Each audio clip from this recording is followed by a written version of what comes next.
기도해 주신 덕분에 타직에서 3주간의 사역을 잘 마치고 돌아왔습니다. 여러 가지 일들이 있었는데 저는 주일 예배라든가 수요 예배에서 다룰 생각은 사실 없었어요. 없었고 사역자 모임 정도에서 조금 그냥 일부분을 다루고 차근차근 진행하면서 또 이런 것들이 나눠지겠지 했는데 주님 생각은 좀 다르셨던 것 같아요. 원래 오늘 선 목사님 설교인가요? 이제 설교 부탁을 갑자기 어제인가 저에게 한 부분도 있고 또 사역자 카톡방인지 어디에 이렇게 간단하게 다녀온 얘기를 올렸는데 내용은 싫지 않았고요. 근데 사역자 한 두어 분이 수요일 날 그 귀한 은혜들을 좀 함께 나눠 주세요. 뭐 또 이렇게 글들이 올라오고 하면서 좀 나눠야겠구나 이런 생각을 하게 됐습니다. 그래서 어제 급하게 어느 정도 수위로 나눌까 이렇게 고민을 좀 했었습니다. 지금부터 하는 얘기들은 어떤 분들에게는 굉장히 부담이 될 수도 있고 또 어떤 분들에게는 큰 도전이 될 수도 있을 거라고 생각을 합니다. 그런데 중요한 것은 주님이 저와 또 서진교회를 이렇게 이끌어가고 있는 것만은 분명한 것 같아요. 그렇기 때문에 우리가 일상에 지치고 그리고 우리 성도들은 또 여러분들은 하루하루 뭐 직장에서든 어디에서든 그 삶을 살아가고 또 믿음을 지켜내기 바쁜데 사실은 어떤 면에서 어, 이러한 일에 또 관심이나 마음을 쏟기가 그들의 삶이 너무 어려운 분들도 있지만 그런데 우리가 삶이 어렵다고 해서 거기에 계속 끌려 다니면 결국은 계속 못 벗어날 가능성도 있어요. 오히려 주님이 이끄시는 대로 한 발 한 발 또 직장에서 일을 하더라도 마음과 생각과 삶으로 주님이 가시는 걸 함께 가면 삶은 안 바뀔 수도 있지만 그러나 우리의 마음과 우리의 생각과 우리의 영혼은 훨씬 더 힘있고 주의 기쁨에 동참하고 그 은혜 가운데 살 수 있습니다. 물론 그러다 보면 우리 삶도 바꿔주시죠. 그래서 마음을 좀 내려놓고 주님이 우리 가운데 이렇게 이끌어 가시나 보다 이런 생각 속에서 오늘 말씀들을 좀 나눴으면 좋겠습니다. 오늘은 주로 뭐 유튜브 영상 그다음에 뭐 파워포인트로 만들어진 것들 그다음에 선교사들 편지들을 이렇게 주로 쭉 나눕니다. 제가 한국에 들어오자마자 어제하고 그제 르완다에서 또 인도 오종민, 인도 성백권, 또 라오스 배광희 선교사가 이틀 사이에 저한테 계속 뭐 선교 소식들을 보냈는데 그러한 것들도 전체 이야기에 또 한 흐름이 되는 것 같아서 이제 좀 다루려고 합니다. 먼저 오늘 말씀은 사도행전 1장 8절 한 절입니다. 우리 같이 한번 읽어볼까요? 시작. 오직 성령이 너희에게 임하시면 너희가 권능을 받고 예루살렘과 온 유대와 사마리아와 땅 끝까지 이르러 내 증인이 되리라 하시니라. 아멘. 자, 이걸 한번 바꿔봅시다. 우리에게로 너희에게를 우리가 이렇게 해서 한번 읽어보겠습니다. 시작.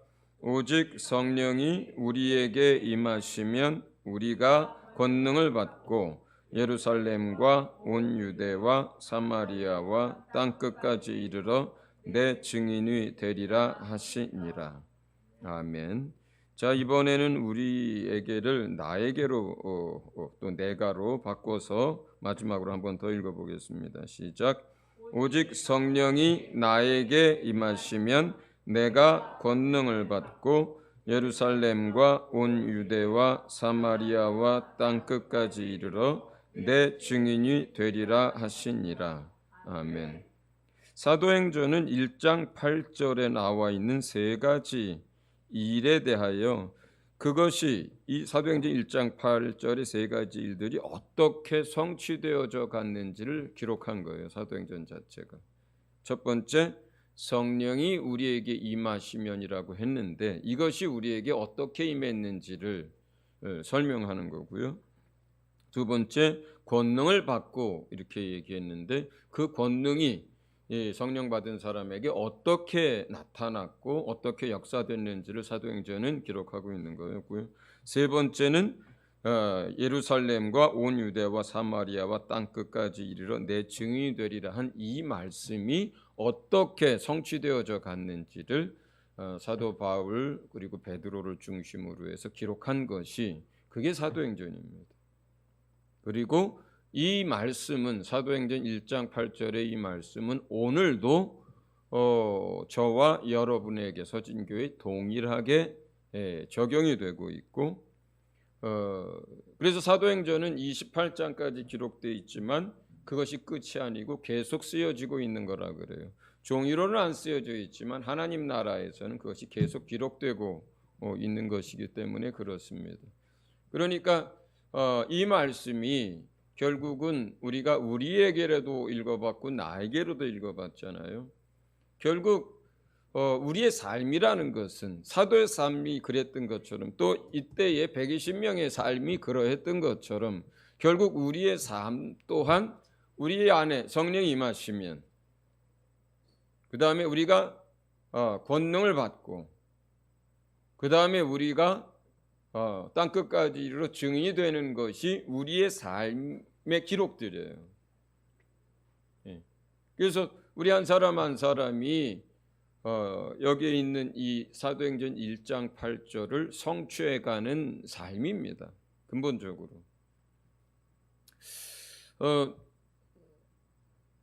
이제 이러한 부분들이 선교사들 통해서 또 우리 서진교회 안에서 어떻게 이루어져 가고 있는지를 오늘 함께 보려고 합니다. 먼저는 TD를 3박 4일 이제 참여를 했었어요. TD라고 하는 말은 스페인어 트레스 디아스 3일이란 말이 들어왔고요. 이번에 처음 알았어요. 근데 거기서는 이제 그 3일이란 말이 이렇게 깊이 와닿질 않아서 이제 그 타직의 선민교회에서는 글로리 투 글로리 이렇게 해서 G2G이라는 이름으로 26회째 그걸 하고 있었어요. 20년 넘게 이제 매년 그걸 이제 해온 거죠. 이제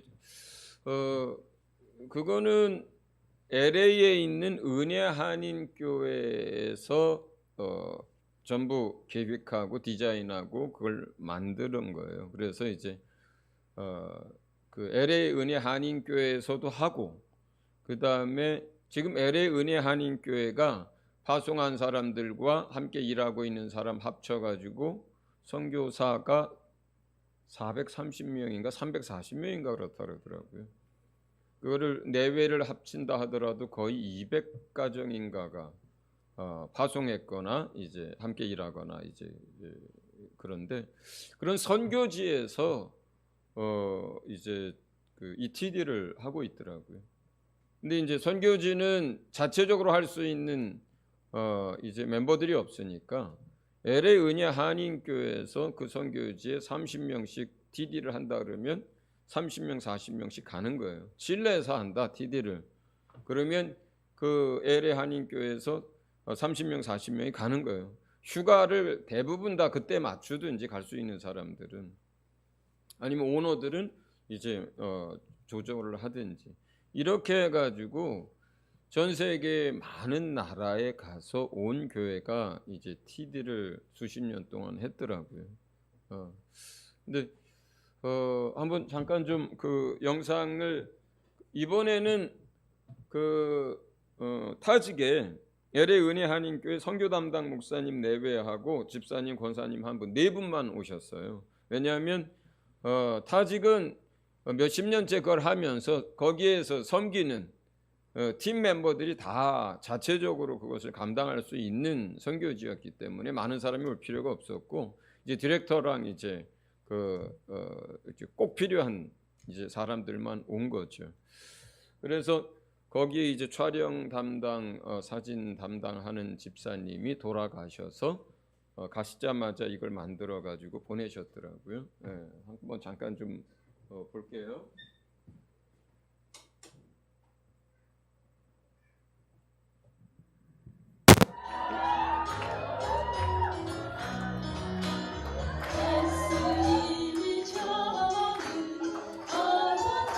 저기 분홍색 옷 입은 분이 통역하는 갈야 사모입니다. 그리고 함께 춤추는 분은 지교회 목사님.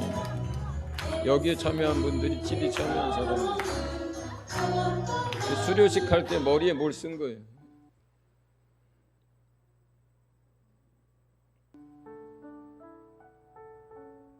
여호와는 내 목자시니 그것만 하면 눈물 차. 여호와 내 하나님 목자. 그러니까는 내가 하나님을 그 일을 위해서 하려고 막 하니까는 하나님도 종을 보기 좋더라. 그래서 하나님이 데리고 다녀.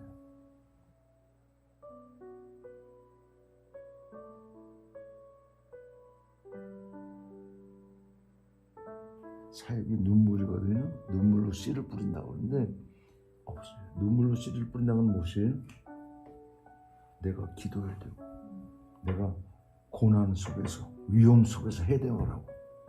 매 맞을 수도 있고 쫓겨날 수도 있고.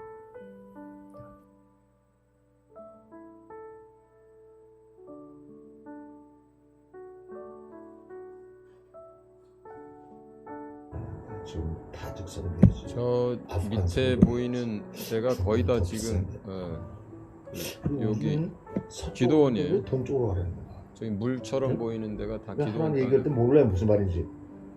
한 3분 고민했어요. 그리고 거기서 서가지고 하겠습니다. 한마디 중독성도 해라 하겠습니다. 더 이상 말이 필요 없어. 이게 나와 주님과의 그 대화예요. 기도원 안으로 들어간 거고, 기도원이 굉장히 넓습니다. 몇만 평이에요.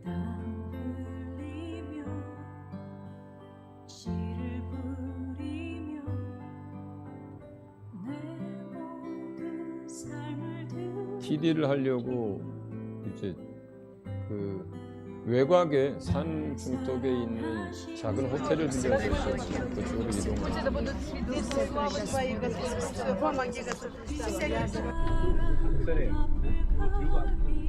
여기는 기도원, 지금 이제 간척하고 있고 하는 그 땅들.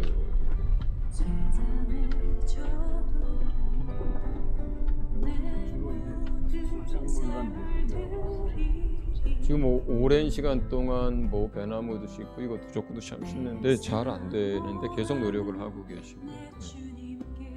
저 앞에 있는 작은 노란 게 옛날에 폭탄이 터졌던 교회입니다.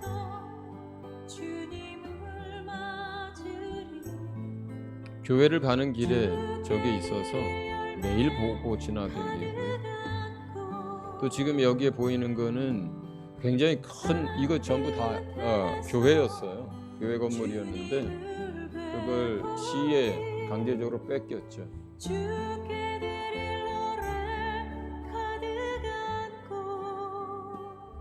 엄청난 규모의 이 6동짜리인가 7동짜리 이 건물이 전부 교회를 썼었는데 강제로 다 뺏겼어요. 하나도 보상받은 것도 없고. 그리고 그 바로 붙어있는 벽 옆에 여기가 이제 조그만 쪽박종 아파트 1층하고 지하를 쓰게 됐어요. 원래 여기는 그 노숙자들 식사를 위해서 이제 하던 건물인데 좀 전에 그 큰 데를 다 뺏기고 이쪽으로 들어오게 됩니다.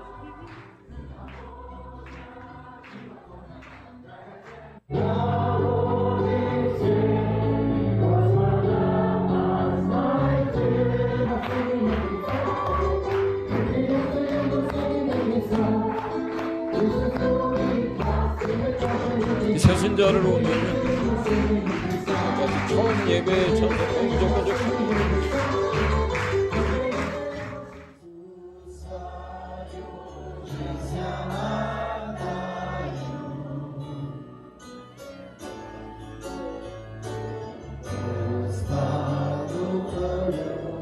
네, 여러분을 섬길 수 있도록 이곳으로 이끄신 하나님 아버지께 감사드리며 영광을 돌려드립니다. Я воздаю славу Господу Богу, который сегодня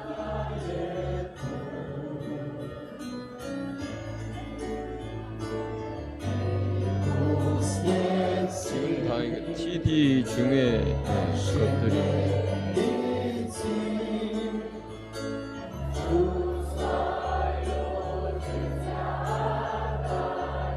식당 봉사하시는 분들 이거는 선물 할랑카라고 하는데 매 시간 뭘 줘요.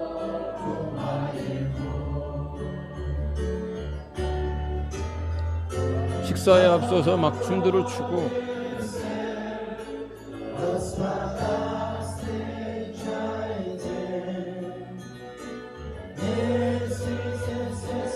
저기 사진들이 이번에 참석한 사람들입니다.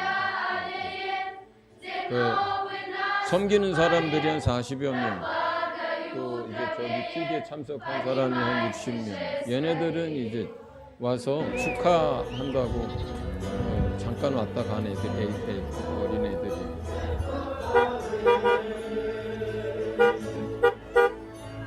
많기도 하죠. 이제 점점 날씨가 추워지고 있어서 산에 가서 몇 달 이제 방목하던 애들을 이제 도시로 데리고 오는 거를.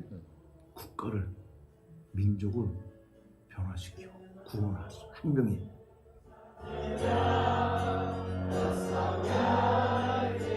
기도원입니다.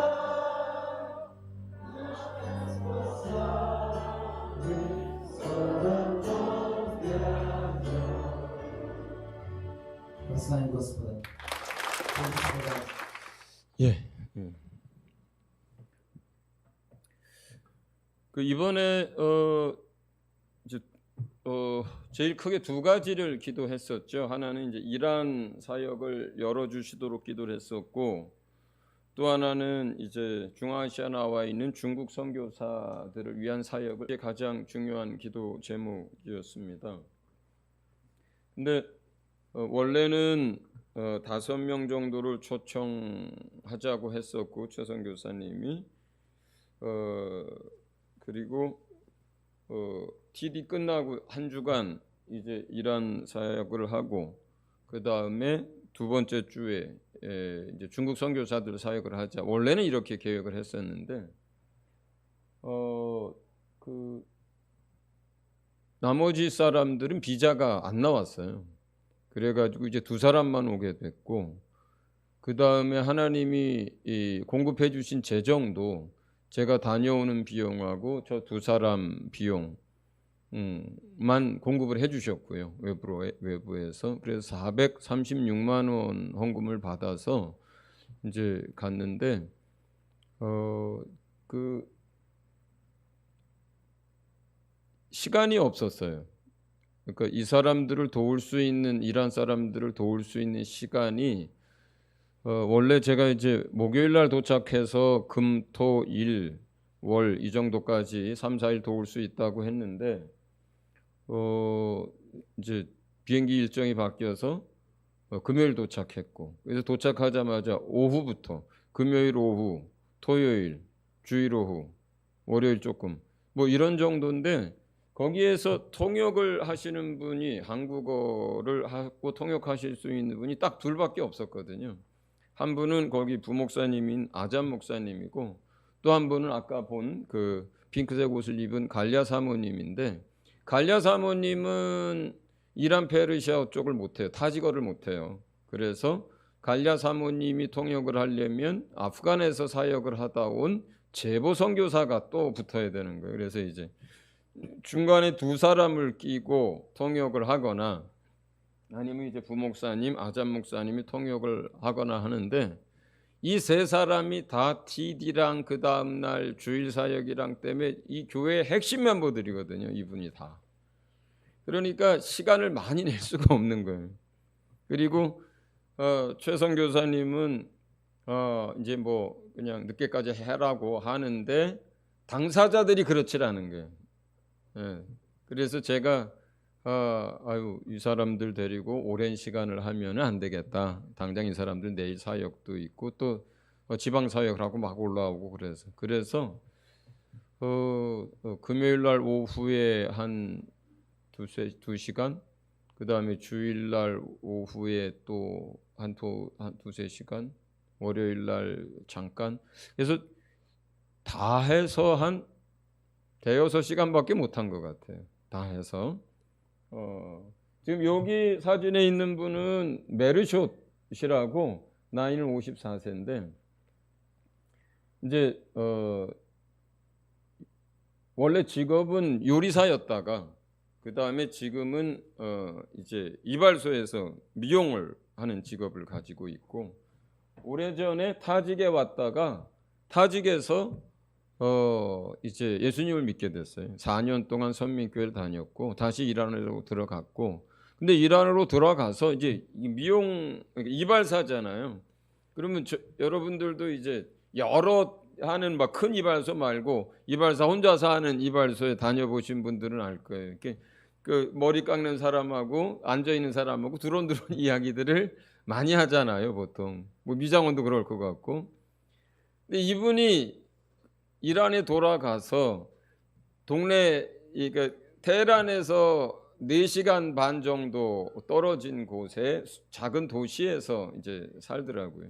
거기서 이제 이발을 해주면서 머리를 깎으면서 이제 두런두런 얘기하다가 보면 이제 뭐 이슬람교에 대한 이야기도 뭐 이제 넌지시 물어보고 정부에 대한 이야기도 하고 하다 보면 이제 그거에 대한 불만과 신앙을 다 잃어버린 사람들 있잖아요. 얘기하다 보면 이제 뭐 그러면 이제 그 사람하고 뭐 이거는 작은 도시에서는 어떻습니까? 저는 3주나 4주에 한 번씩 이발소를 가는데 그러니까 한두 달 있다 또 오고 한두 달 있다 또 오고 그러잖아요.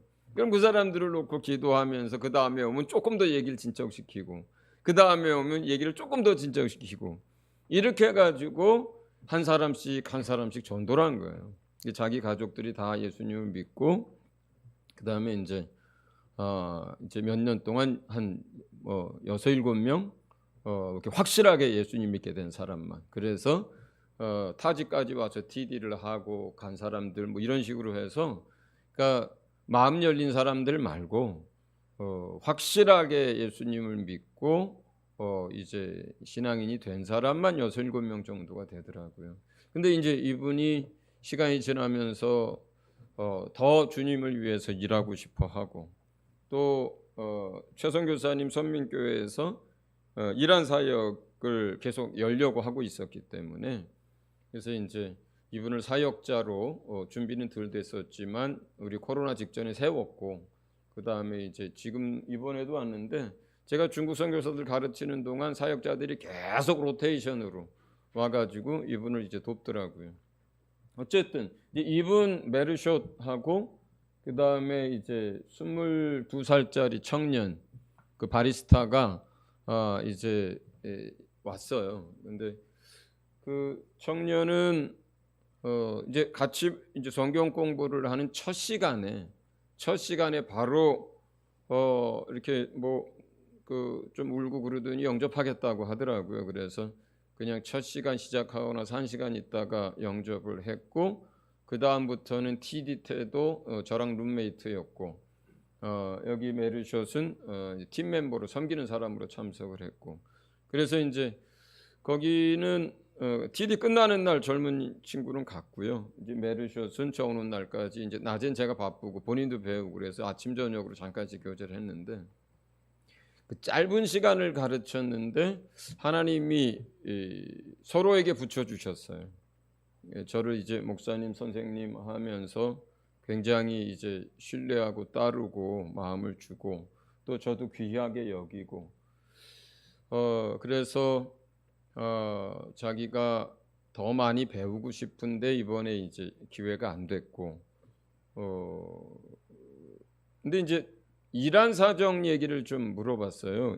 원래는 우리가 계속 타직으로 여러 사람을 불러서 한다는 게 비용 문제라든가 여러 가지 어려움이 있어서 원래 여기서 기도하고 갔던 거는 이번에만 만나고 그 다음부터는 내가 이란으로 들어가서 이 사람이 모아놓은 이제 하나님 일꾼 하고 싶어하는 사람들을 가르치면 좋겠다 이렇게 생각을 하고 들어갔는데 이란 사정 얘기를 좀 들어봤더니 그런 얘기들을 나누면서 KGB라고 부르더라고요. 옛날 구소련의 그 정보국하고 똑같이 이름을 부르는데 이란은 지금 굉장히 많은 사람들이 예수님을 믿고 돌아오는 건 사실인데 교회에 아무도 못 나간대요. 그러니까 지하교회에서 몰래 하는 데들도 서로 있긴 하겠지만 너무너무 위험하고 보통은 개인적인 믿음 내지는 자기 가정에서의 믿음만 가지고 이제 성경을 읽거나 기도하거나 이렇게 신앙생활을 다 하고 있고 일단 외국인이 들어가면 KGB가 바로 이제 조회를 들어가고 그 다음에 낌새가 좀 이상하면 바로 추적을 한대요. 그래서 외국인이 들어가서 거기서 정기적으로 사람들을 모아서 사역하는 건 지금 너무 위험하고 뭐 그런 상황이라고 얘기를 하더라고요. 아 그러냐? 근데 그럼에도 오실 수 있으면 오셨으면 좋겠다. 자기 집에서 머물면서 이제 계시면서 자기가 이제 사람들 모을 테니까 그 사람들을 좀 가르쳐 주셨으면 좋겠다. 그 대신에 지금 당장은 통역을 할 수가 없으니까 이제 타직에서 통역할 수 있는 목사님이 한 분 와주시면 좋겠다. 이제 이런 식으로 이제 얘기들을 이제 진행하고 있었어요. 어쨌든 이제 이 메르쇼과 동역을 할 수 있게 됐고 그리고 이제 왜 우리가 주님 안에서 이렇게 만날 때는 뭐 많은 시간을 만나야만 뭐가 되는 건 아니에요. 짧은 시간이어도 하나님이 일하시는 경우들이 많거든요. 이제 그런 경우인 것 같아요. 그래서 그 젊은 친구도 어쨌든 많이 따르고 신뢰하고 은혜 받고 돌아갔고요. 이제 그 정도 얘기가 이제 진행이 이제 됐어요. 나중에 이제 이분 얘기가 다시 나옵니다. 그 다음 사진 보겠습니다. TD 전에 이제 같은 우리 이제 기도원에 있는 같은 건물에서 같은 층에서 숙소를 썼기 때문에 서로 인사들은 대충 했었고 TD에서 같이 이제 다른 그룹에 있었고 TD 끝나고 나서 월요일부터 강의를 시작을 했어요. 이제 통역하시는 분 이제 피터son 교사님이 통역을 했고 9명 피터son 교사님까지 10명이 이제 배우게 됐습니다. 근데 원래는 8명이 2명은 카자흐스탄에서 왔고 6명은 우즈베키스탄에서 왔고 나머지 4명은 이제 타직에 있는 선교사들인데 그 타직에 있는 선교사들은 피터son 교사님 내외하고 저기 왼쪽에 있는 자매 둘은 선교사로 나온 그 피터son 교사 그 학원에 중국어 학원에 선생으로 나와 있는 선교사들이었어요. 그래서 이제 10명을 데리고 강의를 하게 됐는데 강의 첫날부터 저기 금식들을 하더라고요. 그러니까 그 피터son 교사님이 TD 끝나고 이렇게 체력이나 여러 가지 상태가 안 좋아서 금식을 해야만 하겠다고 작정을 했는데 통역하고 하다 보니까 원래 3일 작정을 했는데 이제 하루 정도 통역하면서 하면 힘들잖아요. 통역할 때는 굉장한 집중력이 필요한 거여서 그랬더니 이제 사라 선교사님이 남편에게 하루만 하고 나머지 이틀은 자기가 하겠다고 하더니 그 다음부터 거기에 있는 이제 참석하는 사람들이 그러면 우리가 이어서 계속해서 하루에 2사람, 3사람씩 하루씩 금식을 계속 하겠다 해가지고 이제 끝나는 날까지 계속 2명 정도 평균 금식을 하더라고요. 공부를 해가면서 하루씩. 이제 그렇게 이제 금식을 하면서 했는데, 사실은 최윤섭 선교사님이 말씀드렸던 것처럼 이제 코로나 전에도 이제 이런 얘기가 나왔는데, 중국 선교사들을 돕는 얘기가 피터 선교사님이 이제 요청을 많이 했고, 그리고 최근까지도 그 중국 선교사들 안 돼요, 목사님. 안 듣습니다. 소용없는 일입니다. 이런 얘기들을 여러 차례 했었어요. 저한테도 했고 피터 선교사한테도 했고, 그랬는데도 피터 선교사한테도 계속 감동을 주셨고 저에게도 그래서 이번에 이제 시도를 하게 됐는데, 이번에 강의하면서는 저는 좀 처음 경험하는 것들을 좀 경험을 했어요. 이제 강의 준비하면서 주님께 뭘 가르칠까를 구할 때 사도행전 마음을 주셔서 사도행전을 다 하지는 않고 어쨌든 사도행전에서 해야 되겠구나 하다가, 그 다음에 그 아프리카에 엄청난 부흥을 일으킨 라인하르트 본케 목사님 책 한 권이 눈에 들어와서 그거를 주님이 인도하시나 보다 해서 그걸 읽고 하면서 이번에 전체 주제는 복음과 능력이었어요. 그러니까 복음 가로 열고 말씀 플러스 능력 가로 열고 성령. 그러니까 복음과 능력, 말씀과 성령의 능력에 관한 게 이제 주제였거든요. 그래서 사도행전 강해가 아니라 그 주제를 가지고 사도행전 1장부터 12장까지 거기에 나와 있는 거를 그 주제에 맞춰서 이제 하는 일종의 주제 설교처럼, 주제 강의처럼 이제 진행하게 됐습니다. 근데 첫날 여기 말고 TD에 이제 참석을 이제 한 첫날 저녁 오후에 이제 시작을 해요. 그리고 이제 오프닝 같은 걸 하고 이제 저녁 식사를 하는데, 어떻게 한 테이블에, 긴 테이블에 중국 선교사 온 사람들 8명이랑 저랑 제가 맞은편에 앉고 중국 선교사들이 옆에 앞에 이렇게 해서 같은 테이블에 앉게 됐는데, 그때 이제 피터 선교사님이 잠깐 테이블로 왔어요, 제 옆으로. 근데 피터 선교사님이 2달째 복통과 설사와 탈이 나가지고 그게 낫질 않아서 그 TD 출발하는 당일날 아침에 피터 선교사님 먼저 들어갔거든요. 이제 출발하려고 하는데 이제 최 선교사님한테 전화가 왔어요. 너무 이게 속에 탈이 난 거, 복통이나 여러 가지 때문에 너무 힘들다고, 그래서 비상약들을 좀 챙겨 와 달라고. 그래서 챙기면서 그런 얘기를 하셔서 한 2달째 지금 이렇게 고생. 그때는 2달인지 몰랐고 지금 피터 선교사가 지금 위장에 큰 탈이 났구나, 그렇게만 알고 갔는데, 이제 가서 인사하면서 테이블로 왔길래 괜찮냐 그랬더니 지금 2달째 이게 낫질 않고 계속 그렇대요. 그래서 많이 이제 힘들어 하고 있더라고요. 그래서 근데 보통은 그냥 식사 테이블 위에서 그 다음에 한참 이제 중성교사 되고 이런저런 얘기를 하다가 뭐 한 사람은 테이블 옆에 서 있고, 근데 그런 경우에 뭐 이렇게 손 얹고 기도하지는 않잖아요. 뭐 따로 데리고 와서 기도를 한다거나 아니면 뭐 어떻게 하는데, 그냥 주님이 마음을 주셔서 그냥 얘기하다 말고 그냥 이렇게 손을 얹었어요. 그리고 그러니까 얘기들이 다 끊어졌죠. 왜냐하면 여기가 나이가 이제 저보다 한 4-5살 아래고 나머지는 다 젊은 사람들이니까, 그리고 여기가 이제 전체적으로 초청을 했던 분이고.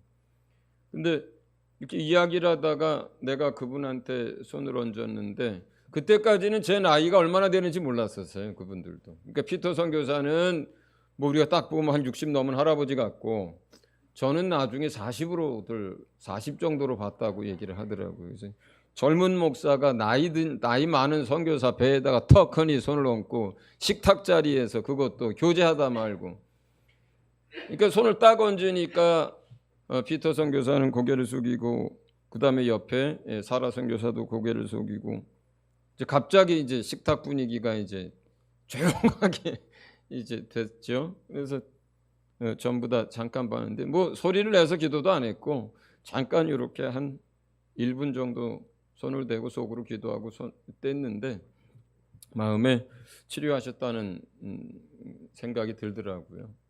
근데 결과적으로는 그 다음날, 그러니까 저녁이었으니까 내일 아침부터 괜찮을 거예요 했는데 그 다음날 아침부터 실제로 다 나아버렸어요.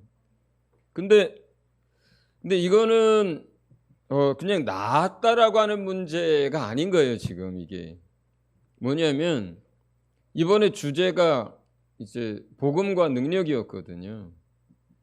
그리고 그 선교사들은 잘 안 들으려고 하기도 하고, 그 다음에 다 안다고 생각하는 사람들이고, 이제 이런 상황이었어요. 그런데 그것 때문에 주님이 그렇게 하신 것 같아요. 식탁 옆에 왔을 때 그냥 세워놓고 잠깐 손 얹게 하고 사람들이 다 이제 싸해지고, 근데 나와버렸잖아요. 그 다음에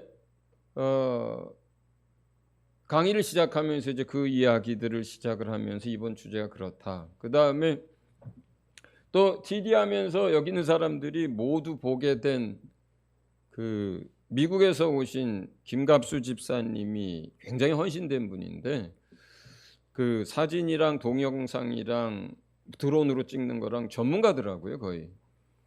근데 이분이 둘째 날부터 얼굴이 식은땀이 흐르고 막 흑빛이 됐어요.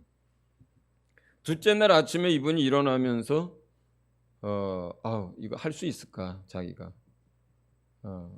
내가 이걸 이 봉사를 할 수 있을까 하면서 일어났대요. 근데 얼굴이 계속 까매지고 그 다음에 막 식은땀을 흘리고 그래요.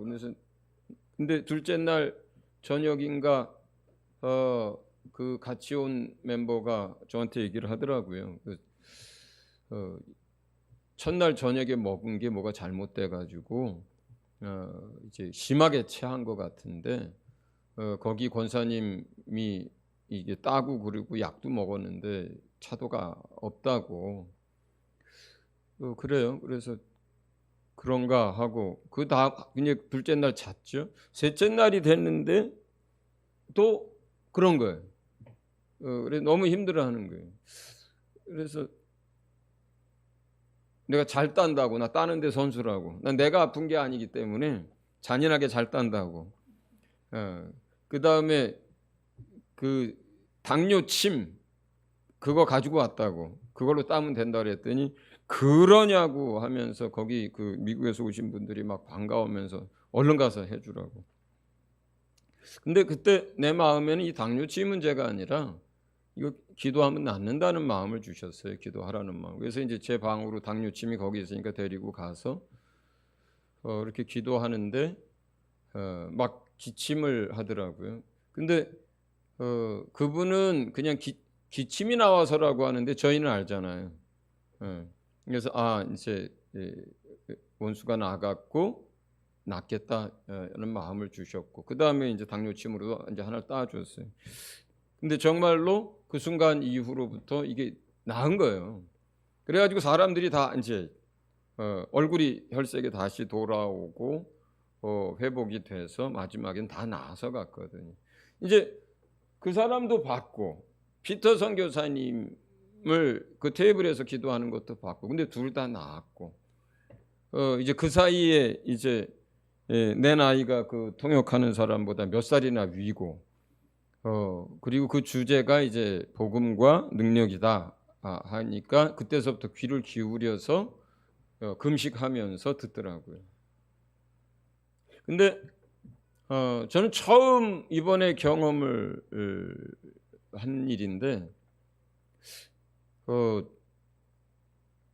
강의를 그 타직에서 이제 경험한 거죠. 그 선민교회 강의할 때 거기는 이제 말씀드렸던 것처럼 오전 강의를 하고 1시간 12시부터 1시까지 기도 시간이 있어요. 전체. 뭐 행정하는 사람이든 뭐 성도든 할 것도 없이 온 교회가 그 시간에 교회에 와 있으면 딴 일을 하면 안 돼. 다 기도하러 가서 기도를 해야 돼.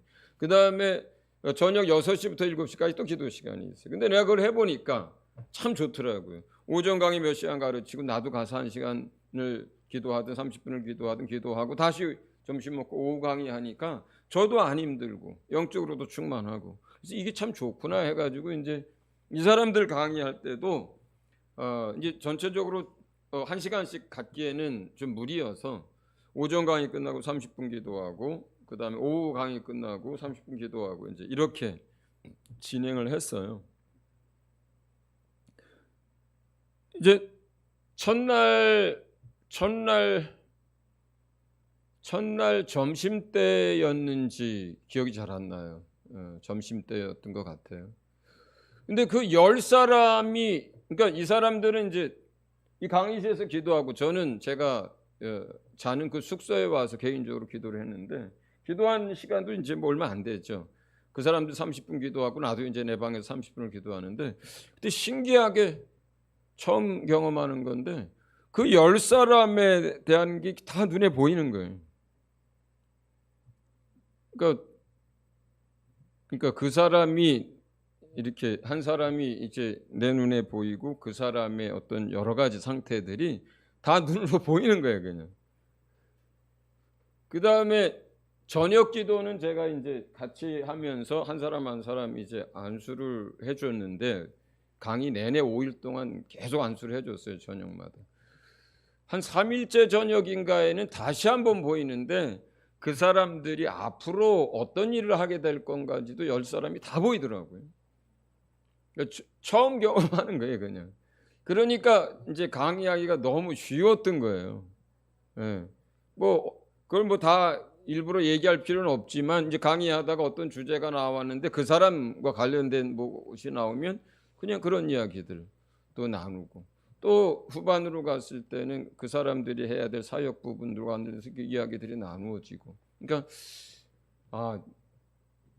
그 예수님이 이렇게 사역하실 때 많은 것들을 이렇게 보시고 한 것 같고 들은 것 같고 알고 하시는 것 같은 일들 사역을 하시잖아요. 근데 이번엔 저도 처음 겪는 경험이었던 것 같아요. 한국에서 많은 분들이 기도해주고 저도 가기 전에 금식하는 시간들을 가졌고 사역 중에도 이 사람들도 돌아가면서 계속 금식을 하고 그 다음에 가기 전에 주님이 응답해 주셨어요. 이 사람들을 돕는 거 주님이 원하시고 그렇게 하시겠다고. 이제 그러한 복합적인 많은 분들의 그런 게 있어서 그랬던 것 같아요. 그러니까 가르쳐야 할 대상들에 대한 것들이 이렇게 그냥 영상처럼 뭐 환상이라고 뭐 표현하기도 그렇고 그냥 여기 앞에 있는 이 사람이 내 눈에 보이는 거죠. 이렇게 눈을 감았는데 그래서 아주 수월하게 쉽게 사역을 하게 됐고요. 그러는 와중에 이제 저분들도 많은 도움을 입었어요. 근데 최선 교사님도 그렇고 피터선 교사님도 그렇고 이 사람들을 이걸 선교사라고 해야 되냐라는 생각들을 많이 하셨었어요. 그냥 먹고 살려고 온 사람들이지 무슨 선교사냐 그 사람들 이렇게들 얘기를 하셨거든요.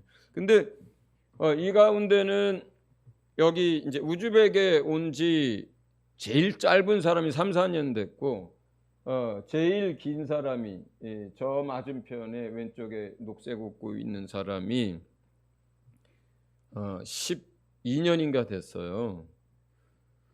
제가 무슨 사역을 하고 있느냐? 그다음에 이제 또 강의 중에 이제 복음을 전해서 영접한 사람이 있느냐 이렇게 물어봤거든요.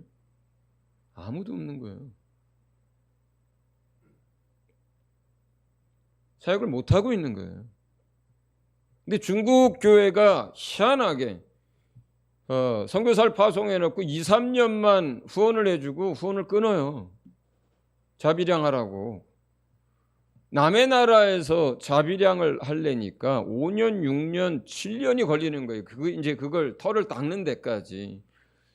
그리고 그 터를 닫고 앞에 언어 2, 3년 했고 거의 10년 가까이가 된 상태에서 저 앞에 있는 사람 또 이제 먼저 와 있는 9가정이 한꺼번에 왔더라고요. 그래서 이런 데들은 이제 정착을 한 거예요. 경제적으로 자립을 한 거예요. 그런데 그 사이에 여러 기회들도 주어졌고 했는데도 불구하고 복음을 전해서 영접을 하고 또는 이제 그런 영접한 사람은 한두 사람이 있는데 아니면 이제 그 사람들을 자기 모임에 초청을 해서 이제 예배를 하거나 아니면 양육을 하거나 하는 이런 사역이 없는 거예요. 없는 거예요. 그래서 이제 본인들도 심각하게 생각은 좀 덜어 하는 것 같고 문제의식을 느끼는 것 같고 이제 최 선교사님이나 피터 선교사님이나 이런 사람들은 이게 무슨 선교사냐 먹고 살라고 온 거지 이렇게 보이기도 하고 또 실제로 저기 자매 중에 하나 남편은요 2-4배가 선교사로 파송을 당해서 왔는데 지금 와가지고 거기서 꽈배기 있어요. 중국 사람들 잘 먹는 꽈배기 도매를 한대요. 그래서 이제 그 장사를 하는데 그 자매 선교사가 남편 얘기를 하더라고요. 우리 남편은 기도도 안 하고요. 이제는 성경도 안 보고요. 선교할 생각도 없고요. 그냥 꽈배기 장사예요. 이렇게. 그러니까 여러 해 동안 그걸 위해서 먹고 살기 위해서 막 노력을 하고 그거에 막 하고 하다 보니까 그냥 거기서 먹고 사는 사람이 돼버린 거예요. 실제로. 그러니까 이런 상황이었던 거죠. 이런 상황이었던 거예요. 그래서 이제 하나님이 그 길을 열어 주시게 된 건데 여러 가지로 그래서 이 사람들은 이번에 이제 많은 은혜를 받고 많은 도움을 받고 이제 앞으로는 우즈벡에서 강의를 하는 걸로 이제 정리가 됐어요. 타직으로 올 필요 없고 우즈벡에 이제 여기 중간에 54세 먹은 여자분은 4대째 믿음의 집안이래요. 자기 아들도 사역자고. 근데 그 한 교회에서 하남에 있는 한 교회에서 9가정이 왔더라고요. 우르무치 거쳐서 다시 우즈벡까지. 그래서 9가정이 그 근처에 모여 살면서 같이 대부분 다 농사를 버섯 뭐 이런 걸 하고 그 다음에 주일날 모여서 예배를 하고 그 사람의 남편이 지도자더라고요. 근데 거기까지 다른 사역이 없는 거예요. 그래서 이제 이 그 각 9가정 그다음에 여기 온 다른 가정들 그다음에 자기가 이제 초청하고 싶은 가정들 해가지고 우즈벡에서 2-3년간 이제 그 사람들을 이제 돕게 됐어요. 그래서 다음 이제 내년부터가 될 수도 있고 그쪽에서 이제 정하는 대로 그래서 2-3년간은 우즈벡에서 중국 선교사들을 정말 사역할 수 있도록 만드는 그 일에 이제 일정을 잡거나 뭐 할 때 최우선순위에 두겠다 내가 그렇게 얘기를 했고 그래서 이제 문 목사님도 저 해서 아마 2-3년을 그 사람들이 사역할 수 있도록 돕는 일들을 하게 될 것 같아요. 자, 그다음 사진은 볼까요? 요 중국 선교사들이에요.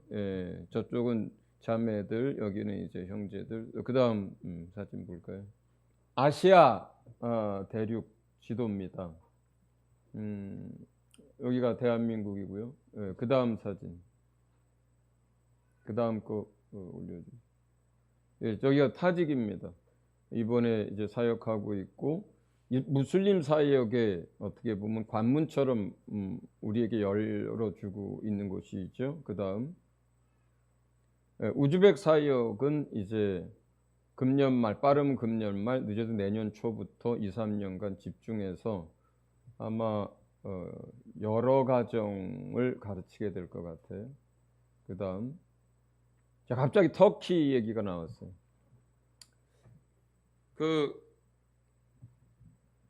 지난주인가 최윤석 선교사님이 이제 아침 식사를 하면서 그런 얘기를 해요. 그 중국 선교사들을 도울 때는 아침 식사만 같이 했고요. 점심 저녁은 이제 그 중국 선교사들이 만들어 주는 걸 이제 같이 식사를 해서 아침만 이제 선교사를 봤는데 이런 얘기를 하시는 거예요. 본인에게 2, 3년 전부터 터키에서 하나님이 뭘 계속 보여주시고 말씀하셨는데 본인이 몰랐다. 캐치를 못했다. 그게 뭔지를. 근데 석 달 전에서야 비로소 알았대요. 터키에 이제 2, 3년 동안 이제 두세 번을 갔는데 그때마다 뭔가 주님이 메시지를 보냈는데 또 뭔 일이 있었는데 그게 뭔지를 몰랐다가 석 달 전에서야 비로소 주님이 뭘 하자고 하시는 건가를 알았다고 합니다. 터키가 이제 무슬림 국가잖아요. 그리고 그쪽 지역에서는 무슬림 요 근방에서는 또 잘 사는 나라이기도 해요. 그 다음에 땅도 넓고 그래서 난민들을 무슬림 나라에 문제가 생겼을 때 난민들을 터키에서 굉장히 많이 받아들이고 있더라고요. 시리아 난민, 얼마 전에 아프간 사태 일어났잖아요. 탈레반으로 넘어가고 막 사람들 막 도망가고 나갔잖아요. 그 아프간 난민들, 또 이란에서 이제 밖으로 나온 사람들, 그 다음에 그 위에 투르크메니스탄에서 나온 사람들, 이 사람들이 한 나라당 뭐 수십만 명씩 와 있대요. 근데 그 나라 사역, 그러니까 지금 타지키스탄 언어하고 타지키스탄, 투르크메니스탄, 아프가니스탄, 이란, 이게 다 언어가 페르시아, 이란 계통의 언어인 거예요. 90%가 같아요. 그러니까 10% 정도만 다른데 몇 달만 배우면 거의 이제 소통이 된다 그러더라고요.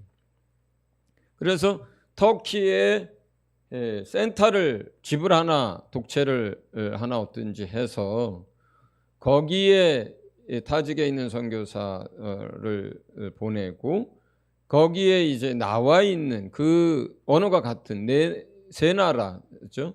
그 세 나라 사람들을 전도하고 거기서 일꾼을 세우는 일을 하려고 한다. 이 얘기를 하는데, 그 얘기를 하는데 내 마음 가운데 주님이 너무나 분명하고 아주 강하게 말씀을 하시는 거예요. 그러니까 가끔 그럴 때가 있잖아요. 부인할 수 없는. 긴가민가가 아니라 그냥 너무 이렇게 정확하고 강하고 단호하게 하시는 말씀이 한 문장이 제 안에 들려요. 그래서 네가 최선을 다해서 돕겠다고 해라. 이제 이 말. 그래서 그렇습니까? 저희가 최선을 다해서 그 일을 함께 하겠습니다. 근데 그 센터를 건물 얻는 거는 비용이 얼마나 듭니까? 그랬더니 얼마 전에 누가 이스탄불은 저 터키 저 끝이에요, 왼쪽. 그리고 거기서 바로 조금만 가면 지중해, 위로 올라가면 흑해거든요. 그 도시 외곽에 전철이 끝나는 그쯤에서 바닷가에, 지중해 바닷가에 3층짜리 건물, 뭐 다 독채 이런 것들이 뭐 $500, $600 한대요, 한 달에. 그래서 지금 돈으로 하면은, 지금 환율로 하면은 한 70만 원, 80만 원이고 환율 좀 떨어지면 60만 원, 70만 원 정도 되잖아요. 그래요? 그럼 그거 우리가 하겠습니다. 그랬더니 이렇게 흔쾌히 그러십시오가 아니야. 왜냐하면 그거 정리되고 그 다음에 온 교회 사역자들을 불러서 그 다음 날 이제 선포하시더라고요. 이제부터 서진 선교는 터키에서 그 사역을 중심으로 해서 온 교회가 힘을 쏟아서 하겠다. 그리고 그 이야기를 400명한테 보냈대나, 후원자들한테. 이제 후원해 달라고, 그 부분을. 근데 답이 아무한테도 안 오는 거예요. 아무한테도 안 오는 거예요. 다들 이런 식이야. 기도해 드릴게요. 근데 이제 선교사님이 그래. 내가 이거 기도 부탁한 거라고 생각들 하냐고. 왜 남의 속뜻을 모르냐고. 근데 어쨌든 올 때까지 아무도 이제 뭘 그걸 어떻게 하겠다는 교회가 아니면 성도나 후원자가 아무도 없는 거예요. 우리가 참 작은 교회이고 힘이 없는데 하는 생각도 아주 잠깐 지나갔지만, 근데 주님이 내게 말씀하신 게 너무나 분명하고 강했기 때문에 뭐 생각의 여지를 할 수가 없었어요. 그래서 또 하나는 첫 발을 내디디면 나머지는 주님이 하신다라고 하는 믿음도 있었고, 그래서 그 얘기를 했는데, 왜 그런 얘기를 했냐면, 물론 이제 주님이 그런 말씀을 하셨지만 최 선교사님과 교회가 서진 선교를 하고 나가서 선교를 할 때 사역 자체가 단순해요. 그러니까 길거리에서 전도지를 나눠주거나 아니면 제한받지 않는 지역 이런 데서 이렇게 프리칭을 하거나 아니면 초청받은 곳에 가서 하루 이틀 말씀 전하고 집회를 하거나, 이게 다예요. 이게 다예요. 그러니까 예를 들어서 터키에서 그 나라 사역을 한다 하더라도 그런 식인 거예요. 근데 우리가 지금 최윤섭 선교사님 내에서 하는 선민교회에서 하는 사역은 그분이 할 수 없고 우리가 할 수 있는 사역인 거거든요. 저나 문 목사님이 가면 거기에 있는 사역자들이나 배웠던 사람들이 하나님의 사람을 만난 것처럼 그렇게 기뻐하고 환영하고 와서 끌어안고 이래 맨날. 문 목사님이나 저한테 그래요. 그러니까 우리가 할 수 있는 영역이 있는 거예요. 그리고 그분이 막 그렇게 앞서 나가는 그런 스타일이고, 아까 뭐 서쪽으로 가는데 동쪽인 중국으로 가라고 해가지고 딱 3분 고민하고 사역했다 그랬잖아요. 그런 분이거든요. 그러니까 금방 그 생각이 내가 드는 거예요. 주님이 우리에게 이거 여는 거다, 보여주는 거다. 그러니까 거기에 사역자들이 가서 전도도 하고 그렇지만 그 사람들을 양육하고 일꾼으로 끌어올리는 역할은 역부족이에요, 그분들이. 그래서 그 역할을 우리가 할 수 있고, 그러던 차에 아까 메르숏이 이란에서 지금 현실적으로 그게 굉장히 어렵고 제한적이고 리스크도 너무 크다고 이제 하잖아요. 그래서 내가 그 최용석 선교사님한테 그랬어요. 그 얘기를 들으면서, 그럼 메르숏을 어차피 이제 전임 사역자로 세우실 생각이면 메르숏을 터키로 부르자. 그래서 메르숏이 터키에서 이란 사람들, 투르크 사람들, 아프간 사람들 같이 전도하게 하고, 그 다음에 그 사람들 이제 거기 제보도 아마 나가게 될 거고, 그 사람들 이제 우리가 들어가면 그 사람들 모아서 이제 우리가 성경 가르치고 이제 일꾼으로 세우는 그 일을 할 수 있을 것 같아서 이제 메르숏을 부르자, 그렇게 얘기를 했고, 그랬더니 그 다음날 메르숏한테 그 얘기가 들어갔더라고요. 메르숏은 저한테 이제 TD 전에 잠깐 성경을 배우고 나서부터 지금 이제 한국어를 배우겠다고 지금 열정이 대단해요. 그래서 오늘도 인스타그램으로, 저 인스타그램 안 했었거든요. 근데 그 이란 사람들이 다른 거는 보다 그 인스타그램을 많이 하더라고요. 그래서 이제 들어가서 가입을 하고 오늘도 이제 이야기를 주고 받았는데 이제 서투른 영어로. 근데 제가 기억, 니은, 디귿, 리은, 그다음에 아야, 어여, 오여를 가르쳤어요. 그리고 영어랑 한국어 성경을 줬고, 그다음에 자기가 매일매일 죽기 살기로 한국어를 공부를 해서 목사님하고 같이 일하겠다고, 통역을 하겠다고 그래요. 근데 처음에는 이제 50이 넘어가지고 이제 될까 그랬거든요. 근데 어쨌든 한국 사람이 이란어를 배워가지고 통역하는 것보다는요, 현지 사람이 한국어를 배워가지고 자기 말로 통역하는 게 훨씬 더 전달력이 커요. 근데 그 22살짜리가 미라트라고 하는 미라트라고 하는 아이인데, 얘는 정규학교를 제대로 못 다녔어요. 근데 영어를 굉장히 잘해요. 혼자 배운 거예요. 그래가지고 영어 학원을 자기가 개인적으로 이제 이렇게 공부방처럼 해가지고 영어를 가르치는 거예요. 돈 받고. 얘가 원래는 자기 취업이나 여러 가지 때문에 일본어를 배우려고 했더라고. 일본을 가려고. 그런데 일본 거기는 지금 하향세다. 일본 지금 밑으로 깔아앉고 있다. 한국 계속 뜨고 있다. 한국어 배워야 된다. 그랬더니 이제 배우겠다고. 근데 그 아이는 배울 수 있겠더라고. 근데 어쨌든 그래서 뭐 통역 문제가 남았는데 자, 그 다음 사진 볼까요? 이제 이란, 그 다음에 아프가니스탄, 투르크메니스탄, 이게 다 같은 언어권이에요. 그래서 우리가 터키에서 이 사람들을 대상으로 한 사역을 하고 지금 아마 그 센터 얻는 건 연말이나 늦어도 내년 초 안에는 얻어질 것 같고요.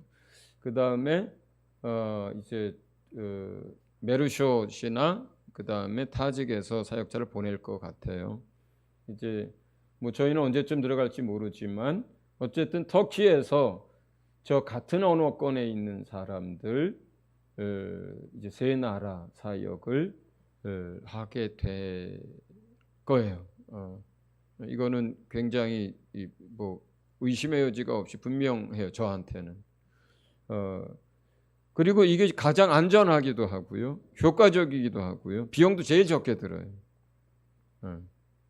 그리고 이제 그렇게 해서 배운 사람들 가운데 충만해진 일꾼들이 자기 나라로 들어가게 되면 투르크메니스탄에서, 아프가니스탄에서, 이란에서 어차피 지금 투르크메니스탄 저게 거의 못 들어갑니다.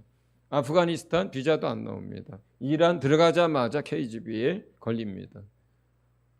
그러니까 우리가 제가 옛날에 북한 선교를 하면서 우리 이제 끝차를 타고 맛만 봤잖아요, 사실. 근데 그게 앞으로 사역에 계속 어떤 힌트와 어떤 모델을 이제 이렇게 참고하게 될 거라고 생각을 했는데 이것도 그런 것 같아요.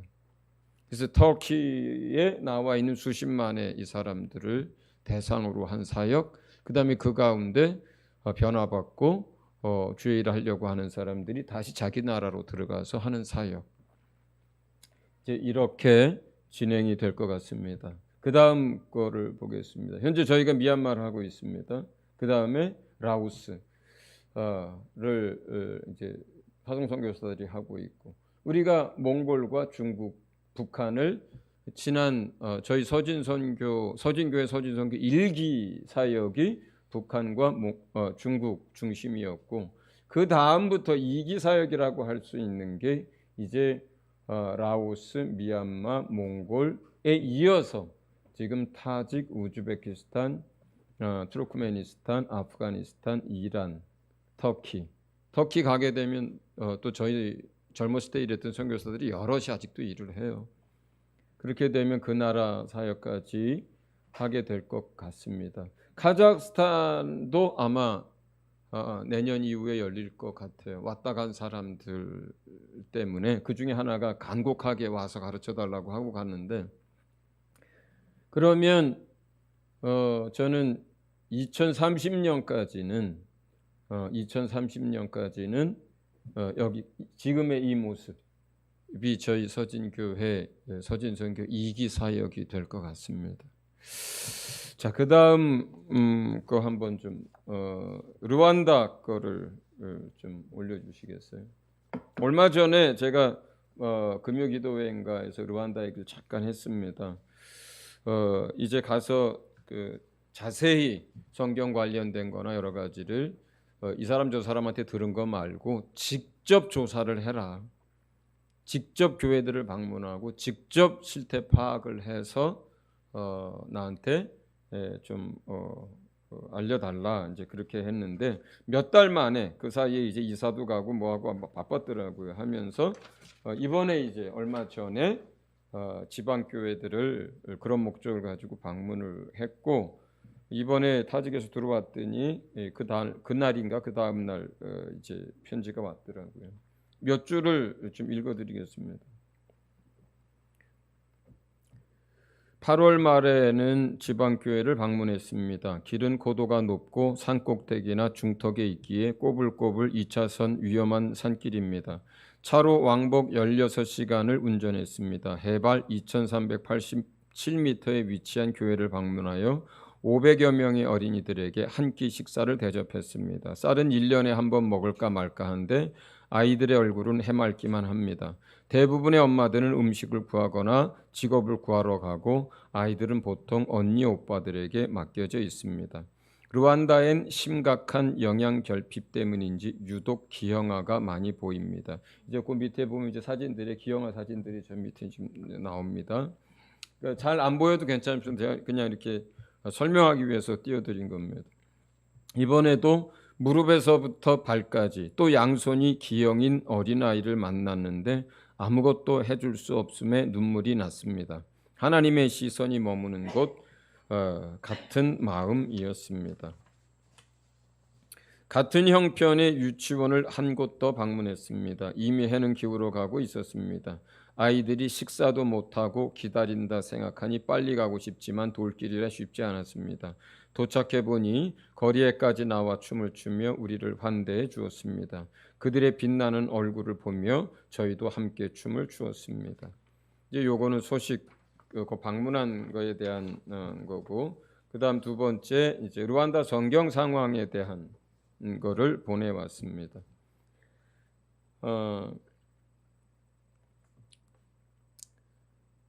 루안다 성경 복음률은 지방 교회 이제 수도에서 250여 킬로미터 위치해 있는 그 지방 교회들은 교인 중에 10% 정도가 가지고 있다고 하고요. 그 다음에 또 거기서 한 180km 정도 더 떨어진 건지 아니면 덜 떨어진 건지 모르겠는데 거긴 15% 정도가 성경을 가지고 있다고 합니다.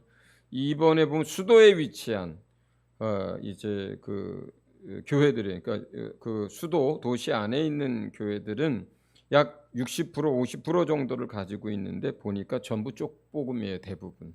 그러니까 누가복음, 쪽복음 이런 거 있잖아요. 뭐 요한복음. 그러니까 이런 쪽복음만 가지고 있는 거예요. 그런데 문제는 성경이 있고 없고가 문제가 아니었어요. 이 사람들이 루안다 현재 상황과 성경, 루안다는 최빈국에 속합니다. 경제는 아직까지는 원조에 의존적이며 국민 총 생산이 700불 정도이므로 먹고 사는 문제가 더욱 시급하고 하루 일용직 일당이 한화로 3,970원, 그러니까 4,000원이 채 안 되는 거예요. 일당이. 라서 성경을 구입하는 것이 밥 먹는 문제를 이기지 못하는 실정이며 지방 사역하시는 선교사님들의 사역을 통해 루안다인들은 경제적 도움을 바라고 있는 것이 현실입니다. 수도에서조차 문이 없는 집이 많아서 여성들이 자신이 몸을 지키지 못하는 생활 여건입니다. 미혼모가 많고 먹지 못하는 아이들이 너무 많습니다. 이러다 보니 그러기에 성경을 가지고 가는 것보다는 먹는 것과 금전적 도움을 더 원하는 것이 현실입니다. 수도의 변두리에 위치한 어려운 교회들을 조사해 보니 예상보다 많은 사람들이 성경을 가지고 있었지만 주로 쪽복음을 가진 자들이었고 가르치는 이들도 성경을 모르고 말씀보다는 춤과 찬양 위주의 예배이고 성경이 있어도 문맹으로 읽지 못하고 신학교육을 받지 못한 목사들이 80%이고 이제 신학을 밟은 목사라 할지라도 1년 코스가 다인 경우가 현재 실정입니다. 유치원에 한 달 500원을 내지 못해 밥을 먹지 못하는 아이들이 많습니다. 하지만 아이들의 얼굴은 참 밝았습니다. 마음이 아픕니다. 이런 편지를 받았어요. 그 다음에 우정민 선교사가 편지를 또 같은 날 보내왔어요. 부분만 조금 읽어드릴게요. 비자 여행 후에 계속해서 사역하고 있지만 비자 때문에 마음이 아주 피곤하니 몸도 힘들지만 인도의 영혼들은 주님을 만나가고 있습니다. 예수님께 마음 문이 열어진 것을 많이 봅니다. 코로나 때문에 2년을 쉰 극우 힌두교인들의 기독교와 이슬람과 계속 충돌이 일어나고 있습니다. 예배드리고 나오는 목사님의 차를 불태우고 이슬람의 장소에 힌두 우상을 세워서 계속 부딪히며 힘들게 하고 있습니다. 이번 10월부터 힌두교의 최대 축제 기간이 시작되는데 행사를 엄청 크게 준비하고 극우 힌두교인들도 여러 준비를 하고 있습니다. 우리 모임도 함께 모여서 기도하고 말씀도 읽고 같이 식사도 하면서 영적 성장을 위해 준비 중에 있습니다. 사역지에 가는 곳마다 가정폭력이 심해서 마음의 상처와 분노가 너무나 많습니다. 마음의 아픔을 기도하면 눈물을 흘리며 많은 위로와 치유가 있습니다. 마음의 상처와 어둠이 예수님 만나기가 너무 좋은 마음입니다. 기도하면 성령 체험하고 방언을 말하며 위로가 있습니다. 가는 곳마다 성령의 역사가 있습니다. 길도 없는데 길이신 예수님을 만나고 마음의 어둠이 가득한데 빛이신 예수님을 만나기가 너무 좋습니다. 이번에 성경을 많이 배포했습니다. 각 지역의 모임 사람들도 달라고 해서 주었고 각 지역의 집집마다 들어가서 전도하면서 성경을 주었습니다. 극우 힌두교인들이 많이 설치고 있지만 복음은 전해지고 예수를 부르는 사람들이 나오고 있어 너무나 감사가 됩니다.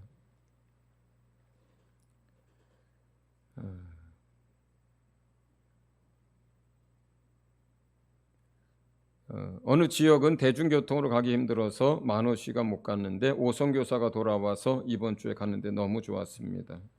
만호 씨는 옥상에서 모임을 하고 오성교사는 집집마다 다니며 전도하고 기도 사역을 했습니다. 이렇게 하면서 계속 사람들이 주님을 영접하고 또 기도하면 성령 세례가 부어지고 방언을 하고 하는 일들이 계속되고 있었고요. 오정민 선교사는 거기 20년 됐기 때문에 이제 더 이상 학생 비자나 다른 그 페이퍼 컴퍼니로 비자가 연장이 안 된대요. 그래서 실제 사업을 하거나 아니면 실제 사업하는 사람이 자리 하나를 줘서 비자 문제를 해결해 주거나 하지 않으면 지금 이제 파송교회도 그 성북동 교회에서 공식적으로 이제 파송교회 그걸 이제 안 하기로 한 것 같아요. 그래서 재정적으로도 어려움을 겪고 비자 문제도 있어서 골치 아프고 또 본인이 사업을 할 만한 그런 또 성격도 아니고 그러다 보니까 이제 그 비자 문제가 해결되지 않으면 이제 다른 나라로 선교지를 옮겨야 되는 상황인 것 같습니다. 그 다음에 성백권 선교사님이 또 이제 보내왔어요. 부분만 읽어드릴게요. 이 땅은 10월에 부자를 준비하며 곳곳에 템플이 세워지고 있습니다. 이번에 두갑 부자가 유네스코에 등재가 되면서 더욱 활기를 띠는 것도 같습니다. BCCK 교회도 부자 캠프를 준비하고 있습니다. 두 번째 40일 기도회를 진행하며 영혼들이 말씀 위에 굳게 서도록 기도합니다. 10월 2일부터 4일은 BBCK, 5일은 고린도불 교회에서 캠프를 진행하며 6일에는 하루 피크닉을 갖기로 했습니다. 이번 캠프에서는 중간 리더들을 세워서 받은 말씀을 쉐어링하는 GBS 시간을 넣었습니다. 나누고 순종하는 결단하는 은혜가 가득한 캠프 되길 기도합니다.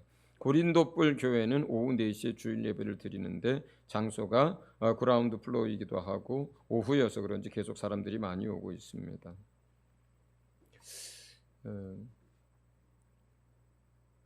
여기는 이제 차근차근 여행사를 해서 비자 문제를 해결하며 일꾼들을 차근차근 세우고 양육을 하면서 교회 하나를 이렇게 안정적으로 이렇게 키워가고 있는 사역을 하는데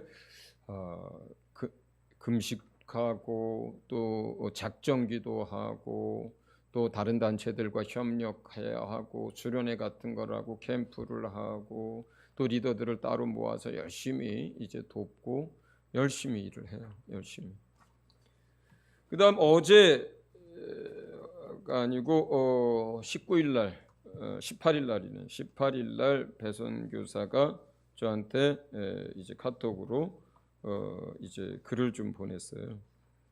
그리고 제가 2, 3일 좀 기도하고 어떻게 할 건지 좀 정리해서 내가 얘기를 좀 하자 하고 어제 이제 한 1시간 이상 통화를 좀 했습니다. 대부분 뭐 내용은 알고 계신 거기도 한데 새로운 것도 있습니다. 읽어드릴게요. 작년 라오스 지방의 많은 교회들의 예배가 없거나 예배가 있더라도 간단한 찬양과 활동을 할 뿐 말씀을 가르치지 못하고 있는 상황을 주님이 보게 하시고 주일학교 예배 사역을 시작하는 마음을 주신 지 1년 반 정도가 지났고 올해 6월 11일 제2회 BLPC 교사 세미나를 시작한 지 3개월이 조금 더 지났습니다. 주님이 일하시는 것은 정말 놀랍습니다. 프린터 한 대를 구매하여 혼자서 작업하며 책을 만들고 있는데 벌써 55개 교회 120여 명이 교사 교육을 수료하고 각 교회에서 어린이 예배가 드려지는 영상과 사진들을 매주 보내오고 있습니다. 또 여러 지역에서 와서 도와달라는 요구가 있습니다. 특별히 주님이 한 달 전에 라오스 유일 교단의 전체 교육 책임자에게 이 책을 소개하는 기회를 주셨고 교단 총회장 목사님도 적극적으로 해보라고 하셔서 저희가 생각한 것보다 훨씬 빠르게 일이 진행되고 있습니다. 며칠 전에는 그쪽에서 연락이 와서 만났는데 수도 비엔티엔에서 열심히 활동하고 있는 40개 교회의 주일학교 사역자 90명을 모아서 이 교육을 해줄 수 있느냐는 요청을 받았습니다. 보통 라오스에서 교단과 어떤 일을 진행하려면 만나기도 어려울 뿐더러 공식 회의와 서류가 통과되는데도 여러 달이 걸리고 그 일이 이루어지도록 재정이 들어가는 경우도 많은데 이번에는 오히려 그분들이 장소를 제공하고 사람들을 모아올 테니 교육을 시켜달라는 것입니다. 할렐루야. 그래서 10월 9일에는 소그룹 인도할 특별교사 6명을 선발하고 그들을 교육하고 그들이 80여 명의 교사들의 소그룹을 맡길 계획을 하고 있습니다. 그러니까 지금 이제 세 사람이서 주로 하던 이런 부분들을 현지에 있는 사람들을 이제 이 훈련을 시켜서 이제 한 사람만, 예를 들어서 배선교사가 한 대를 어디를 간다. 거기에 20개 교회 40명이 모여 있다. 그러면 자기가 이번에 이제 교육한 이 6, 7명을 같이 가서 자기가 그걸 필요한 강의를 하고 그 6, 7명 훈련받은 현지 교사들이 이제 각각 소그룹에서 들어가서 그 사람들을 이제 양육하고 훈련하는 방식으로 이제 전환한다는 얘기고요. 그 다음에 교단 총회장을 비롯해서 교단에서 적극적으로 이거를 이제 밀고 있어서 그 뒤에 보면 라오스에는 크고 작은 교회, 가정교회, 가정에서 모이는 것까지 다 합해서 대략 1,500개 정도의 교회가 있고 나름대로 이제 체계가 갖춰져서 교회라 할 만한 군데가 한 500군데 정도가 있대요. 근데 내년 그 다음에 후년까지 해서 본인들이 이제 그 500개, 4,500개 교회까지는 이 일을 감당하고 싶다 그러더라고요. 그래서 저는 재정이 허락되는 대로 그 속도를 맞추는 게 난 주님 뜻이라고 생각한다. 그 4,500개 교회의 재정이 1억 정도 들어간다 그러더라고요. 그래서 이번에 본인이 그동안 이제 선교 후원 편지 보내던 그쪽만 가지고는 어렵기 때문에 지금 이렇게 저렇게 아는 모든 지인들을 통해서 이제 교회들의 직접적으로 아는 교회가 아니어도 전체 이제 그거를 사역 계획, 그다음에 지금까지 진행된 건 내용, 여러 가지 자료, 그다음에 현지 교단 총회장의 어떤 글 이런 걸 다 이제 만들어서 이제 한국 교회 이제 많은 교회에 이걸 보내겠다 그러더라고요. 그래서 해라. 그리고 그런데 뭐 400개가 됐든 300개가 됐든 나는 재정이 부어지는 만큼이라고 난 생각한다. 그리고 이제 본인 생각에는 내년 후년까지가 기회라고 이제 생각을 하더라고요. 지금 막 여기저기서 와달라고 하고 이 소문이 이제 막 퍼지고 그리고 이것에 대해서 이제 애들이 막 모이고 좋아하고 그래서 이것이 내년 후년까지 이걸 최대 보급을 하면 이제 본인들의 역할은 이 부분에 있어서는 끝나는 게 아니냐. 그 다음에 이제 성경학교 얘기를 나눴어요. 지난 봄에 이제 한 차례 나눴었는데 내년 8월 이후부터 성경학교를 할 수 있겠다고 얘기를 하더라고요. 그래서 원래 치앙마이 생각을 했었는데 실제로 답사를 해보니까 적합하지가 않아서 그 라오스 비엔티엔에 그러니까 단독 주택 정원이 있는 거를 렌트를 하든지 뭐 어떻게 하든지 해서 그걸 내년 초에 거기 이사가 5월이래요 아파트가. 그래서 그 전에 알아보고 그걸 준비해서 그 단독 주택에서 거주하면서 거기에서 한층 그 이제 성경학교 사역을 하는 걸로 일단 정리를 했어요. 그리고 이제 본인 의견은 내년 상반기에 잠깐 들어오셔서 한 2, 3일이라도 맛배기 강의를 좀 해주시면 어떠냐. 사람들 모으는 건 문제가 없는데 정말 준비되고 하나님이 인도하는 사람들을 모아야 하는 게 이제 기도 제목이고, 통역이 이제 기도 제목이고. 근데 어쨌든 상반기에 그렇게 뭐 2, 3일 특강을 하든 안 하든 하반기 8월 이후부터 9월부터죠. 9월부터 라오스 성경학교가 진행하는 건 확정을 했습니다. 그래서 지금 그렇고요. 아까 이제 다시 지도를 좀 보겠습니다. 이제 마지막 지도쯤 되겠죠. 예. 예. 여기 지금 별표가 이제 된 것이 앞으로 하게 될, 현재 하고 있는 이제 선교 베이스들이에요. 그래서 한국, 라오스, 미얀마, 우즈벡에서 현재, 그다음에 터키에서, 그리고 여기서 추가될 수 있는 나라는 카자흐스탄 정도가 아마 추가될 거라고 생각을 현재 하고 있습니다. 그래서 지금 이렇게 진행되고 있는 사역들이 2030년까지 저희가 진행하려고 하는 거고요. 그 다음 3기쯤에는 마지막 사역이 되지 않을까 싶어요. 뭐 어디가 될지 모르겠습니다. 뭐 사우디, 이라크, 시리아, 요르단, 동부, 뭐 티벳, 네팔, 뭐 어디가 될지는 잘 모르겠지만, 자, 서두에 말씀드렸던 것처럼 어떤 사람들에게는 지금 먹고 살기도 바쁘고 내용은 챙기기도 힘든데 이게 공감이 안 될 수도 있고 마음에 안 와닿을 수도 있고, 또 어떤 사람들에게는 정말 저희 서진교회를 하나님이 이렇게 이끌어가고 있고 이렇게 사역을 해왔고 앞으로 이렇게 하겠구나라고 하면서 도전이 될 수도 있는 일들입니다.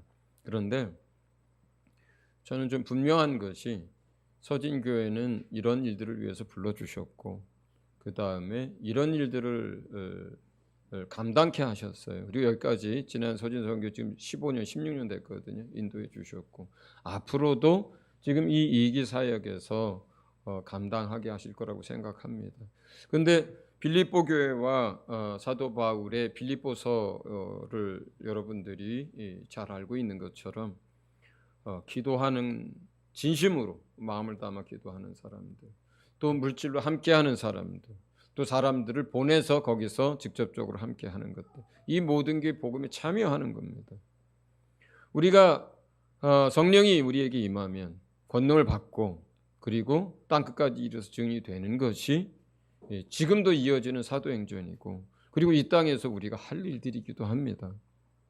만약에 이런 것들을 우리가 내려놓고 그냥 먹고 사는 것에 만약에 우리 인생을 쓴다면 그냥 일상밖에 안 남아요. 그냥 살아내는 것밖에 안 남습니다. 마치 저쪽 우즈벡에 파송돼서 10년, 12년째 먹고 사는 일에 선교사인데 정체성을 가지고 있는데 아무것도 못하는 것처럼, 선교를 해야 된다, 전도해야 된다는 것은 늘 부담이지만 아무것도 못하는 것처럼 그렇게 될 수도 있습니다. 그러나 주님 곧 오시는 것 너무 분명하고, 그 다음에 서진교회를 향해서 주님이 불러주신 것도 너무 분명하고, 그리고 우리가 지금 하고 있고, 그리고 주님이 이렇게 또 길을 열고 계시기 때문에 저는 우리 모두가 이것이 남의 이야기가 되지 않고 도전이 됐으면 좋겠습니다. 그리고 참여했으면 좋겠습니다. 성경학교 사역이나 성경을 가르치는 사역은 다른 분들이 참여하기가 쉽지 않지만, 그러나 우리 선교사들이 파송되어 있는 지역에서는 우리 성도들도 참여할 수 있는 게 많습니다. 예를 들어서 라오스에서 집을 얻어서 거기서 성경학교를 한다. 그랬을 때 여기서 몇 분들이 나가서 2, 3일이라도 음식이라도, 강의 중에 음식이라도 준비해서 점심 저녁 대접할 수도 있는 거고요. 터키에서도 사역하는 것도 마찬가지고 몽골도 마찬가지입니다. 또 우리 선교사들이 나가 있는 곳은 이제 어떤 프로그램을 가지고 같이 가서 함께 할 수도 있어요. 뭐 전도 프로그램을 함께 할 수도 있고, 아니면 어느 교회 가서 뭘 해주는 걸 함께 할 수도 있고. 그래서 실제로 참여를 해야만 그리고 선교지에 나와야만 이것이 더 성령의 감동과 사명감과 비전들이 생깁니다. LA 은혜교회가 그랬어요. 교인이 지금 한 600-700명 정도 되는 것 같은데 얼마 전에 개척하시고 그 선교를 이끌어갔던 김광식 목사님이 소천하셨죠. 여기는 진짜로 휴가는 못 가도 선교지는 갑니다. 그 교회는. 그리고 이번에 왔던 김갑수 집사님 식당을 크게 했던 분인데 이제 한 10여 년 전에 그때 서프라임 사태 났을 때 문 닫았고 그 후에 이제 아내 되시는 분은 유치원을 하고 있고 이분은 방과후 학원을 하더라고요. 그래서 이제 돈이 좀 잘 되나 봐요. 그런데 그분한테 들은 게 아니라 최 선교사님한테 들으니까 칠레 선교, 그 다음에 아내는, 그 다음에 남편은 이제 여러 나라. 그 먹고 사는 것 빼놓고 나머지 전부 거기에다 쓴다 그러더라고요. 또 많은 분들이 그래요, 실제로. 그리고 여러 팀이 만들어져 가지고 뭐 그 파송한 국가가 뭐 70개인가 몇 개인가 그러니까 막 온 교회가 뭐 TD를 도와주거나 아니면 이제 선교지를 가거나 아니면 그 칠레 선교위원회 뭐 이러면 뭐 그 나라 그 위원회 들어가서 이사로 있거나 하면서 그렇게 애를 쓰고 또 그것 때문에 그 교회 나오고. 근데 이제 앞으로 어떻게 될지 모르겠다 그러더라고요. 소천하시고 위임 받으신 분이 김광식 목사님 같지 않대요. 그리고 그 선교 1세대 그 다음에 성도 1세대 그 헌신하던 분들도 많이 돌아가셨거나 많이 이제 없대요. 그러면서 과연 이 교회가 앞으로 그걸 감당할 수 있을까 걱정을 하시더라고요. 모르겠습니다. 근데 어쨌든 우리는 우리대로 그렇게 도전적으로 그리고 그렇게 헌신적으로 이렇게 교회가 끌어갈 때 사실은 그렇게 교회가 끌어갈 수 있다면 그건 저는 축복이라고 생각해요. 그 교인들도 복된 거라고 생각해요. 그 교회에서 함께 하면서 함께 헌신하고 함께 선교지 나가고 함께 기도하고 함께 물질로 헌신하면서 결국은 이런 선교에 함께 복음에 참여하고 주님 오셨을 때 얼마나 많은 영광과 그리고 영원한 그 축복을 우리가 또 소유하겠습니까? 또 그렇게 일할 때 사실은 우리가 삶은 힘들어도 넉넉히 이겨나가고 또 주님이 할 수 있도록 삶의 축복도 줍니다. 그렇게 했을 때 우리 한 사람 한 사람이 성령 충만하고 또 그 삶을 헛되게 보내지 않고 도전하면서 순교하신 분들도 여럿 있어요. 선교사들 가운데. 그러니까 그런 교회가 서진 교회가 그런 교회가 될 수 있기를 예수 이름으로 축원하고 또 기도합니다. 네, 우리 몇몇 선교사들 이야기를 들었습니다. 여러분 오종민 선교사 힘을 다해서 합니다. 성백권 선교사 할 수 있는 거 힘을 다해서 합니다. 루안다 물리치료 조사로 간 선교사들 본인들이 할 수 있는 거 힘을 다해서 합니다. 네. 또 최 선교사님 힘을 다해서 합니다. 네. 우리도 우리가 이런 사람들이 이렇게 주님을 위해서 복음을 위해서 힘을 다해서 하는데 뭐 우리가 어디에 있든지 간에 선교지에 있든 한국에 있든 우리도 힘을 다해서 우리 주변 사람들 전도해야 되지 않겠습니까? 그 다음에 선교에 참여해야 되지 않겠습니까? 그 부담을 그냥 갖고 그 다음에 도전하는 것이 서진 교회가 할 일들입니다. 그리고 그것이 우리 모두에게 축복이라고 저는 믿습니다. 자, 우리 각각 마음에 주신 걸 따라서 잠깐 기도하고 예배를 마치도록 하겠습니다. 같이 기도합니다.